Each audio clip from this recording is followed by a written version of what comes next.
Good afternoon, Algebra 2 students. Today should be for you, I'm filming this on Tuesday, the day before my last day, just before I go. For you, this should be either probably Thursday or Friday of that following week. All right, and as long as everybody completes everything, remember to turn in your work. As long as everybody completes everything, everybody gets 100 for the assignments, but remember to turn in your work. I think you will get your score at the end after you submit each one, and you will be able to do corrections if you want to go back in and see what you missed. All right, so without further ado, this is EOC Practice Set 61 through 80. It's your last practice set, the last one that we're going to do, 61 through 80, and I'm going to do 61 through 70 right now, and then the next video will be 71 through 80, just to cut down on the time of each one. All right? All right, without further ado, let's go ahead and get started. I'm a little bit tilted, but I think it'll be okay. Let's see. That's a tiny bit better. Okay. Anyway, these problems are not that bad, and in fact, we're going to skip a couple of them because they are conics, and conics are not on the EOC this year. So, what is the vertex of the parabola? Fortunately, it's in vertex form already. It's already in vertex form, so we just have to go opposite, same. 1, negative 9. Remember, the vertex is that point at the bottom or the top of the parabola, so 1, negative 9, right there. All right? B, let's check our answer. That is it. Number 62, this is an ellipse. This is a conic section, and believe me, these are hard to graph. It's not calculator work. It's just a lot of memorization. All the equations for these shapes look very similar. You have to learn to tell the difference, and you have to learn what all the numbers mean, but otherwise, it's just a lot of memorization, all right? So this is an ellipse. We're going to skip that one. Number 63. Which function is best represented by the table in this data? So you have to look very carefully. This is just a standard like you used to see in 6th and 7th grade. An input-output table, right?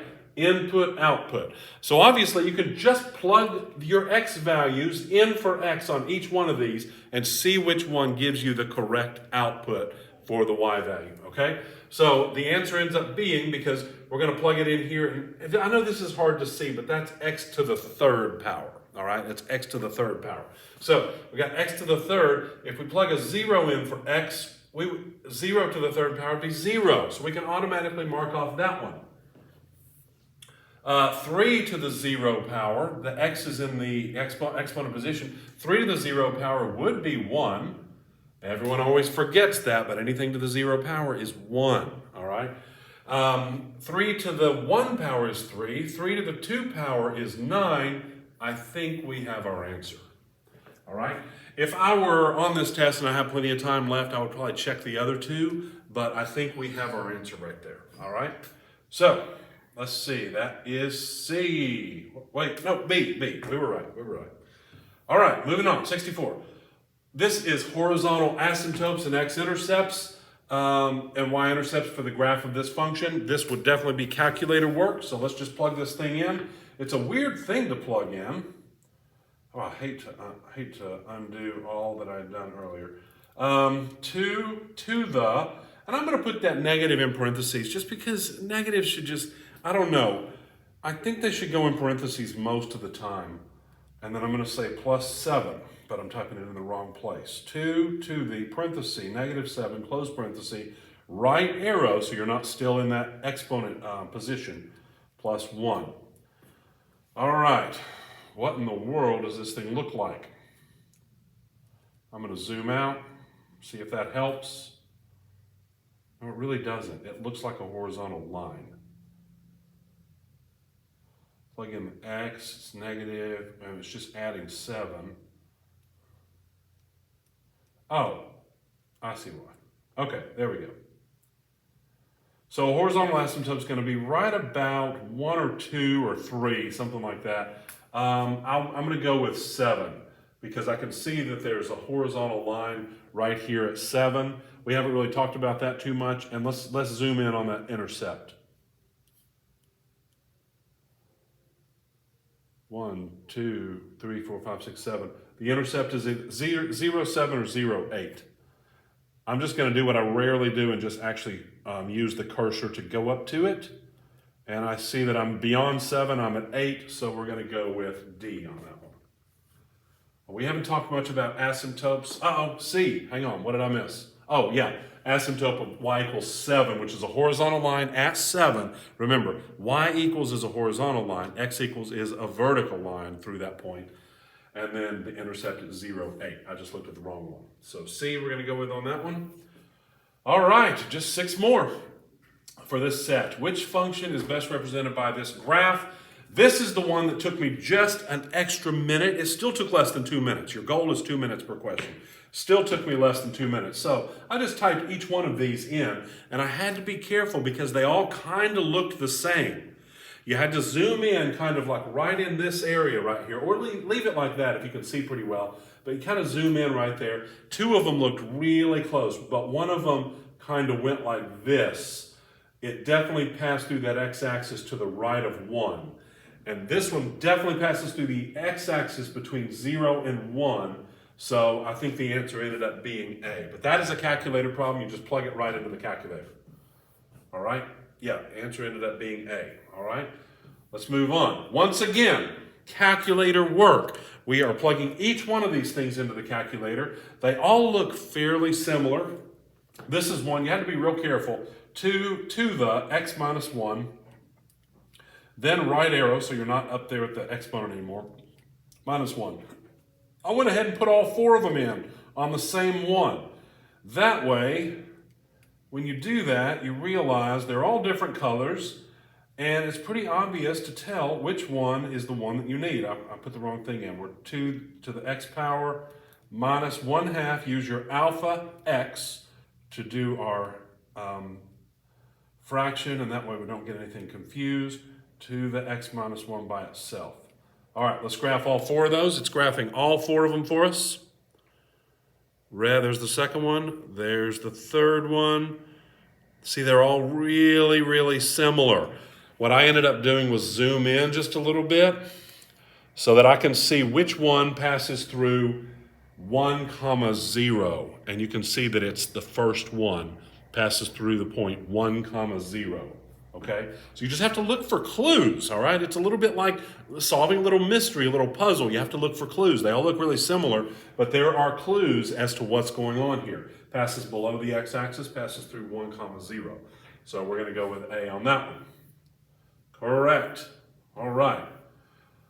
This is the same thing. We're just going to only have to plug one function in, which is great. So we're going to clear all these functions.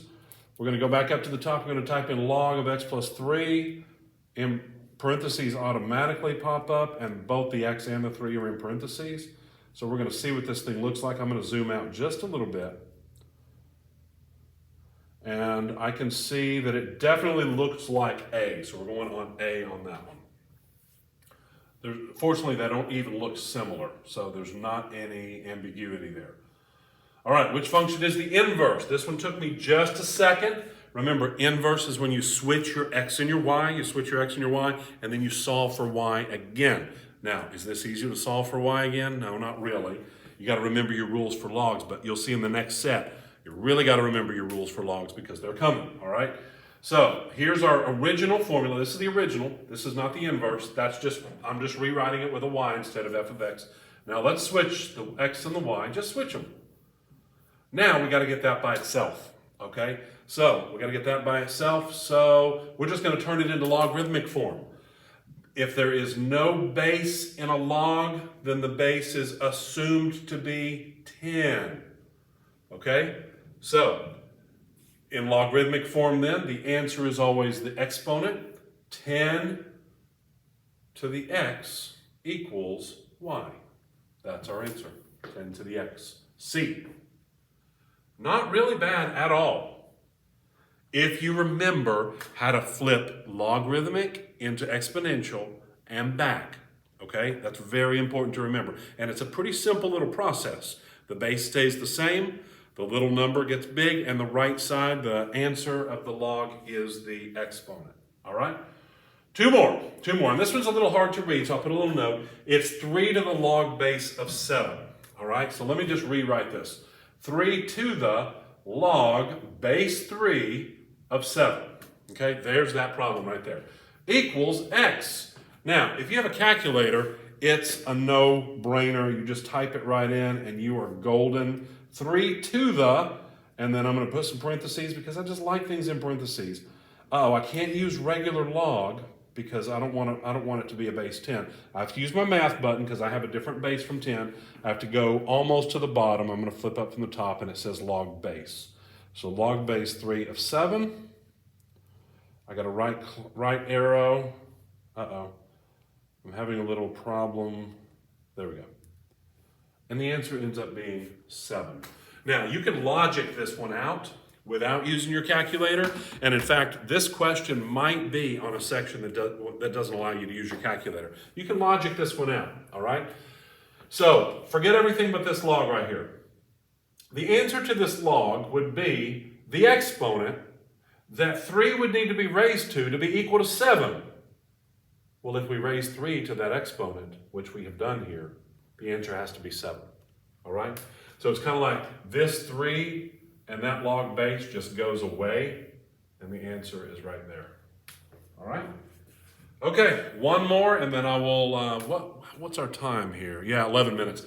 Just for the sake of time and for the sake of file size, I will I'll do this last one. Okay, this one, we've got to solve for x. If x, I don't know if you remember when we took this test, I put a little flow chart up here to the left of the box light.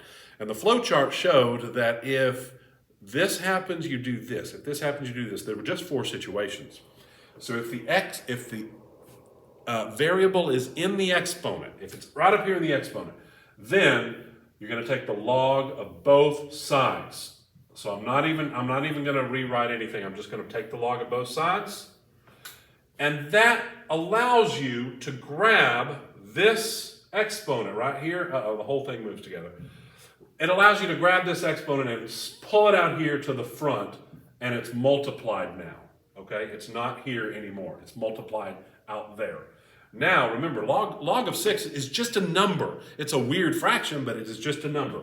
So I can just divide both sides by log 6. Because that's multiplied, I can just divide to get rid of it. And log 6 cancels. That's my answer. A. All right? It just, it says try. Oh, yeah. Let's bring that back. Yeah, see, I actually had the right answer, and I wrote 12 instead of 21. I'm really surprised that Jackson Korn didn't say something about that, because he usually says something when I write something wrong. So be on your toes there, Jackson Korn. All right, so that should be a 21. 21 divided by log 21 over log 6 is B right there. All right? Excellent work. I'm going to restart the next set here in just a moment. All right? Hope you guys, I'm not going to say you're enjoying this stuff, but I hope it's starting to come quicker to you, because you do, just like anything, you get in a zone. When you have all these rules pulled into your head, you get in a zone. That's why if you have the rules in your head and you're working on your homework and you're just kind of tired, push on through, because it's harder later on to get your head out of like TikTok and whatever you're watching on YouTube and whatever you're about to watch on HBO Max. It's harder to get your head out of that and back into the set of rules that need to be in your head. So while they're all in your head, while you've got them pulled in, while they're all in bold, go ahead and finish your work. All right. So that's a good argument for pushing on through. Okay, I will restart the next set here in just a moment.